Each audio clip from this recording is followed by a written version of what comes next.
میں پوچھنا چاہتی ہوں کہ عورت نے اگر نیل پالش لگا رکھی ہو تو کیا اس حالت میں اس کا غسل اور وضو درست ہوگا؟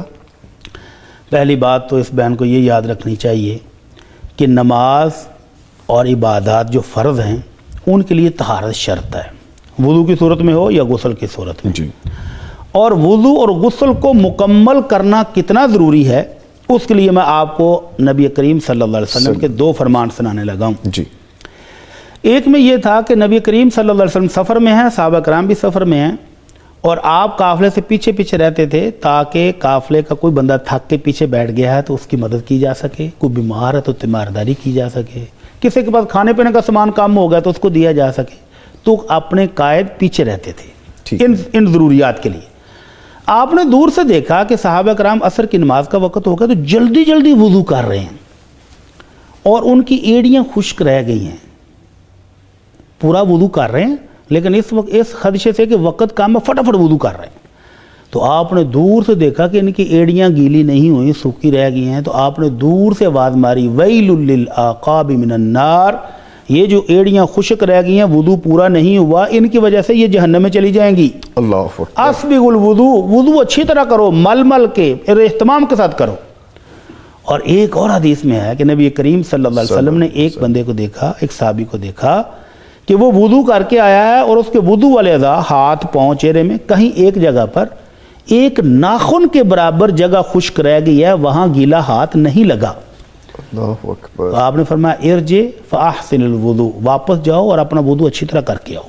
اس کا مطلب ہے کہ اگر ایک ناخن کے برابر بھی جگہ خشک رہ گئی جی، تو اس کا وضو نہیں ہوا، اور اگر وضو نہیں ہوا تو نماز بھی نہیں ہوئی۔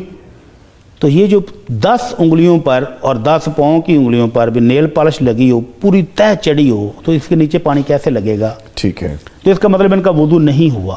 اور اگر اسی حالت میں بے احتیاطی کی صورت میں نماز پڑھ لیتے ہیں، جی نامی صاحب ذرا غور فرمائیے، جی پلیز۔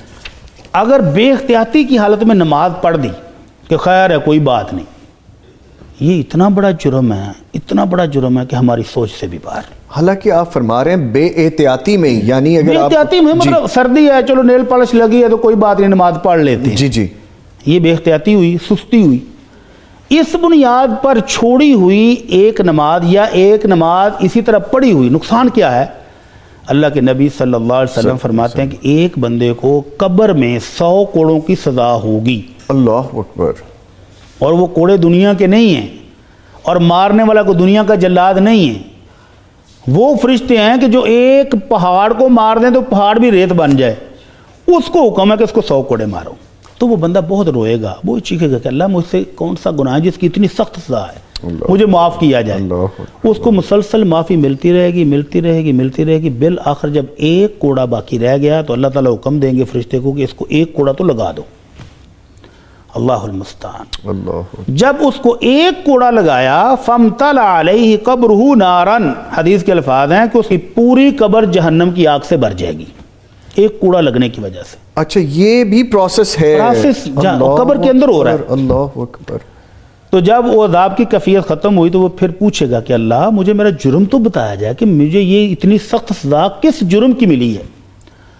تو اس کو بتایا جائے گا کہ تیرے جرم 2 تھے، مررت بمظلوم فلم تنصرہ، ایک مظلوم پر لوگ ظلم ڈھا رہے تھے اور تو گزر گیا تھا آنکھیں نہیں جھکا کے، تو نے اس مظلوم کو چھڑایا نہیں، اس کی مدد نہیں کی۔ اور دوسرا جرم یہ تھا کہ صلیت صلاۃ واحدۃ بغیر وضوء، اللہ اکبر۔ زندگی بھر نمازیں پڑھی ہیں، ان کی بات نہیں ہو رہی جو نماز پڑھتے ہی نہیں ہیں، اس کی بات ہو رہی ہے جس نے زندگی بھر پڑھی ہیں لیکن ایک نماز بغیر وضو کے ہی پڑھ چھوڑی تھی، یہ اس کی سزا ہے۔ اللہ اکبر۔ تو یہ جو ہماری بہنیں میک اپ کر کے نیل پالش لگائی ہے، فنکشن میں جا رہی ہیں اور نمازوں کی پرواہ نہیں کرتی، تو ان کے لیے تو عبرت ہے کہ اس نیل پالش کے ساتھ جب اوپر پینٹ ہو جائے تو پانی ناخنوں تک نہیں پہنچتا، اور آپ نے تو ایک ناخن کی وجہ سے، ایک ناخن جتنی جگہ کی وجہ سے صحابی کو واپس لٹا دیا تھا کہ واپس جاؤ اور اچھی طرح وضو کر کے آؤ، تو جس کے 10 انگلیوں کے اوپر پالش لگی ہو اس کا وضو کیسے ہوگا؟